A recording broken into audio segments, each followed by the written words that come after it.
Of Constitution Gardens on the National Mall, the newly restored Lockkeeper'S house opened to the public this week. It's an historic building that most Americans have never heard of at the corner of Constitution Ave and 17th Street Northwest.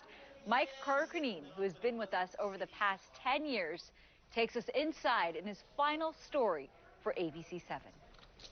It's really quite a beautiful little building. The newly restored and newly relocated Lockkeeper'S house on the National Mall is open for business with new floors, a new roof, and a new mission. Quite frankly, it's been boarded up for more than 40 years. It hasn't had a use at all. The Trust for the National Mall hopes this will become a portal for tourists, teaching the history of the mall and the house itself, built in the early 1800s before the Civil War, predating the Washington Monument when Constitution Avenue was a canal. And all of this land west of the Washington Monument was the river. Identified by a dark brick border in the sidewalk, the original location for the house juts into what today is 17th Street Northwest. In 1915, it was moved about 50 feet to where I'm standing now, and then last year moved again to protect it from traffic on Constitution Avenue. And we were afraid it might get hit by a bus. After a soft opening this week, the National Park Service is already seeing hundreds of visitors each day. It's fascinating. With everything so well known in D.C., there's little mysteries here and there, and this is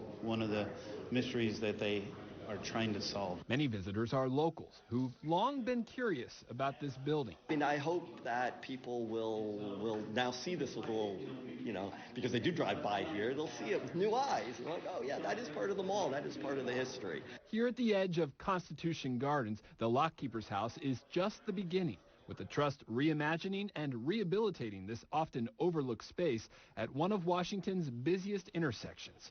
On the National Mall, Mike Carter-Conneen, ABC7 News.